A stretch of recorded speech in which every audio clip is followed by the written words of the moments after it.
You wake up tomorrow morning and you brush your teeth, you shower, maybe you scrub with something that smells like a coconut, had a really good day. You do this without thinking. It is automatic, it is boring, and it is, historically speaking, extremely weird. Because for most of human existence, hygiene did not look anything like what you just did. It looked stranger, sometimes grosser, sometimes weirdly more advanced than what people were doing just a few centuries ago. Ancient humans were not walking around covered in filth, waiting for modern plumbing to save them. Some of them were more obsessed with cleanliness than you are right now. And some of the things they considered clean would make you throw your toothbrush directly into the ocean. So let's get into it, because the story of how humans learned to deal with their own bodies is one of the strangest, funniest, and most revealing parts of our entire history. Let's start somewhere you were not expecting, ancient Rome, and let's start with urine. Yes, urine. The Romans, a civilization that gave us roads, concrete, aqueducts, and a legal system half the planet still borrows from, also apparently looked at a jar of human urine and thought, this is the solution. Urine contains ammonia. Ammonia is a genuinely effective cleaning agent. It breaks down grease, it lifts stains, and Roman laundries called phalonicae used vats of aged urine to clean and whiten togas. Workers would stand in these vats and stomp on the clothes like they were making wine, except the wine was human waste. Urine was so valuable for this purpose that the Roman Emperor Vespasian placed a tax on it. People would collect it from public urinals and sell it to launderers, and when his own son complained that taxing urine was beneath the dignity of an emperor, Vespasian reportedly held up a coin and said money doesn't smell, which honestly is one of the greatest comebacks in recorded history. But it gets stranger. Some Romans, and separately, some ancient Gauls, used urine as a mouthwash.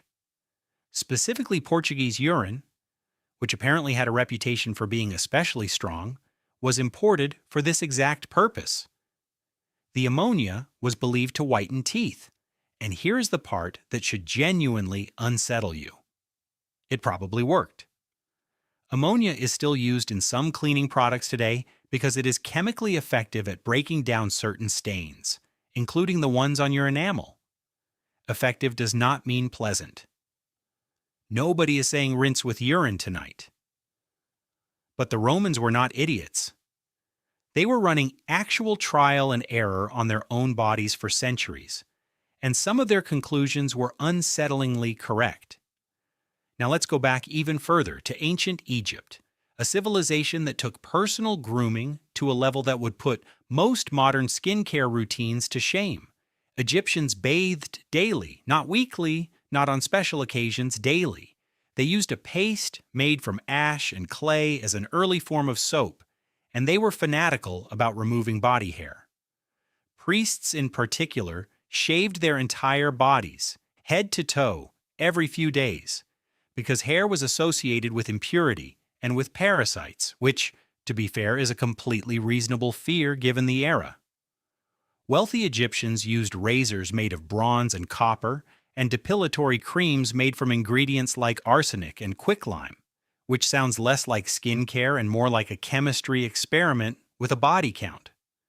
The average Egyptian also used scented oils constantly, not just for smell, but because the climate was brutal and oils protected the skin from the sun and from drying out in a way that modern lotion tries to replicate with significantly fewer active poisons. And here's a detail that tends to surprise people. Egyptians, both men and women, wore makeup as a matter of basic daily hygiene, not vanity. Kohl, the dark eyeliner you have definitely seen in tomb paintings, contained lead compounds that had antibacterial properties and actually helped reduce eye infections in an environment full of dust, glare, and disease-carrying flies. The eyeliner was not just aesthetic. It was functional. It was medicine that happened to look dramatic. Let's talk about teeth, because ancient dental hygiene is somehow one of the most inventive and most horrifying categories in this entire topic. The ancient Egyptians made toothpaste out of a mixture that included crushed rock salt, mint, dried iris flowers, and pepper. Researchers who have recreated this recipe describe the result as intensely abrasive and something close to painful on the gums, but it did clean the teeth. Meanwhile, in ancient China, people were chewing on twigs from aromatic trees, essentially early toothbrushes, and rinsing with salt water, which modern dentists still recommend today for gum health. In ancient India, the practice of tongue scraping, using a thin strip of metal to physically remove bacteria and buildup from the tongue, dates back thousands of years and is still used by some people today because it turns out it actually works, and nobody has invented a meaningfully better solution since. But the real horror show belongs to medieval Europe, a period people love to imagine as one long continuous nightmare of rotting teeth and unwashed peasants. And to be fair, dental care did get considerably worse for a while, but even then, people were doing things. They chewed on hazel twigs to clean their teeth. They rinsed with vinegar or wine. Wealthier people used cloth rubbed with salt or soot as an abrasive. It was crude, it was inconsistent. But the idea that medieval people simply did not care about their teeth is mostly wrong. They cared. They just had significantly worse tools and significantly worse understanding of why their teeth kept falling out. Now let's talk about something that connects every single culture in human history, no matter the continent, no matter the century. Lice. Head lice have been a problem for humans for as long as humans have had hair, and every ancient civilization developed some kind of technology specifically to fight them. Archaeologists have found lice combs, fine-toothed combs made of wood, bone, and ivory in Egyptian tombs, in Roman ruins, in Viking settlements, and in ancient Chinese burial sites. These combs are remarkably similar across cultures that never had contact with each other, because the problem was universal, and the physics of removing a tiny insect from hair only really has one good solution: a very fine comb dragged very slowly through very annoyed hair. In fact, lice combs are one of the most consistently recovered personal grooming items in archaeology, precisely because lice have plagued humans across every era, every climate, and every social class. Kings had lice. Peasants had lice. It was one of the few things that did not care about your position in society. Let's move to something that sounds almost unbelievable but is very well documented: ancient Japan, and the practice of using nightingale droppings on the skin, yes. Bird droppings, specifically from the Japanese bush warbler. This substance, called ugusu no fun, was collected, dried, and ground into a fine powder, then mixed with water and applied to the face and skin. It sounds absurd, but there is actual chemistry behind it. The droppings contain an enzyme that has a mild exfoliating and brightening effect on skin. Geishas reportedly used it as part of their skincare routine for centuries, applying it to lighten and smooth their complexion before performances. The practice has actually made a small comeback in modern spas in Japan and a few other countries, marketed under significantly gentler branding, because apparently thousands of years of empirical testing produced a genuinely functional cosmetic product, even if the origin story makes most people want to immediately wash their face with literally anything else. Now, for something that sounds gross but was actually a remarkably sensible response to a genuine problem.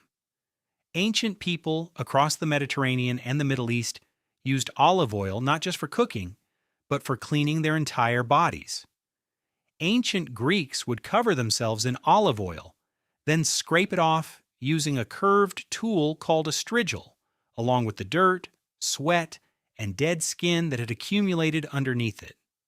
This was standard practice, especially for athletes, who oiled up before competing and scraped down afterward as their primary method of cleaning.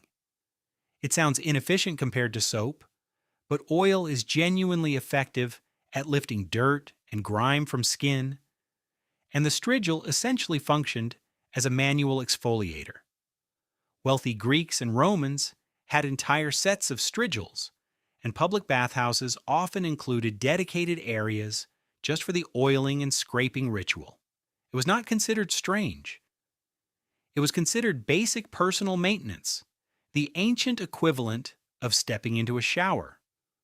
Let's talk about smell, because ancient humans across nearly every culture were deeply, sometimes obsessively concerned with masking or controlling their natural body odor, often centuries before they had any real understanding of bacteria or sweat glands.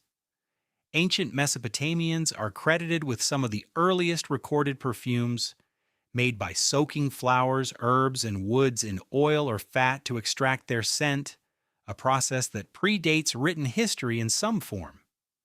Ancient Egyptians took this further, developing elaborate perfumed cones worn on top of the head at social gatherings. These cones, made of scented fat, would slowly melt over the course of an evening, releasing fragrance and moisturizing the scalp and skin as they dripped down. It doubled as air conditioning and as cologne, which, given the climate, was a genuinely clever piece of multitasking. Meanwhile, in ancient India, the practice of using turmeric, sandalwood paste, and various herbal pastes on the skin served both a cosmetic and an antibacterial function, something modern dermatology has since confirmed actually works, because turmeric does have measurable antimicrobial properties. And then there is the story of soap itself, which is older and stranger than most people assume. The earliest known evidence of a soap-like substance comes from ancient Babylon, dating back roughly 4,500 years, made from a combination of animal fats and wood ash. This is not full coincidence.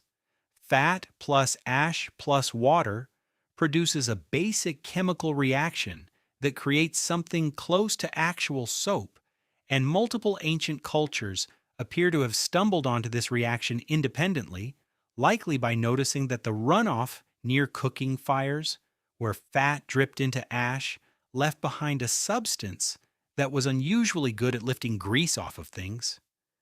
It was not originally invented for bathing. Early soap-like substances were mostly used for cleaning wool and textiles, not skin. The idea of using soap specifically to wash the human body did not become widespread until much later, which means for an enormous stretch of human history, bathing meant water, oil, ash, or nothing at all, and soap was something you used on your clothes long before you used it on yourself. There is another chapter to this story that almost never gets mentioned, and it involves the Vikings, a group that pop culture has permanently branded as filthy raiders who showed up, caused chaos, and left. The actual archaeological record tells a very different story. Excavations of Viking settlements have turned up an unusually high number of grooming tools for a supposedly barbaric culture. Combs, tweezers, razors, ear cleaners, and even small tools resembling nail cleaners have all been found in Viking graves, often carried by both men and women as everyday personal items. Historical accounts from the period, including writings from horrified Anglo-Saxon monks, actually complain that Viking men were too clean, bathing weekly, combing their hair obsessively, and changing their clothes far more often than the local population, which apparently made them suspiciously effective at attracting the attention of local women. Saturday itself, in several old Scandinavian languages, derives from a word that essentially means washing day, a dedicated weekly bathing ritual baked directly into the calendar centuries before anyone in Europe associated regular bathing with the modern week. Then there is ancient Japan again, this time with a practice called ohaguro, the deliberate blackening of teeth using a solution made from iron filings soaked in vinegar, combined with tannins from tea or vegetable dyes. For over 1,000 years in Japan and in parts of Southeast Asia, jet black teeth were considered a sign of beauty, maturity, and social status the exact opposite of the bright white smile obsession that dominates most of the modern world. And it was not purely cosmetic either. The chemical process involved actually coated the teeth in a protective layer that helped prevent decay, meaning an entire culture accidentally invented a functional dental sealant centuries before modern dentistry figured out the same basic principle, just packaged as high fashion instead of a trip to the dentist. Even further back, among many indigenous cultures across the Americas, personal hygiene often centered on steam and heat rather than water and soap. Sweat lodges, structures designed to trap intense heat and steam, were used not only for spiritual and ceremonial purposes, but as a genuinely effective method of deep cleaning the skin, opening pores, and inducing heavy sweating that flushed out dirt and oils in a way plain water alone struggles to match. Variations of this same basic idea, heat plus steam as a cleaning mechanism, appear independently in Scandinavian sauna traditions, in Roman and Ottoman bathhouse culture, and in indigenous American sweat lodges, three completely disconnected cultures on three different continents, all arriving at strikingly similar conclusions about how to get a human body properly clean. When that many unrelated civilizations independently invent the same solution, it is usually a strong sign that the solution genuinely works. So, what does all of this actually tell us? It tells us that the image most people carry around of ancient humans as filthy, oblivious, and indifferent to their own bodies is almost entirely wrong. What ancient people lacked in scientific understanding, they made up for with centuries of trial and error, careful observation, and an enormous amount of creativity, using whatever raw materials their environment happened to provide. They fought lice with the same combs your ancestors would recognize instantly. They fought body odor with flowers and fat and turmeric. They fought dirt with oil, ash, and scraping tools. And in more cases than you would expect, their solutions actually worked.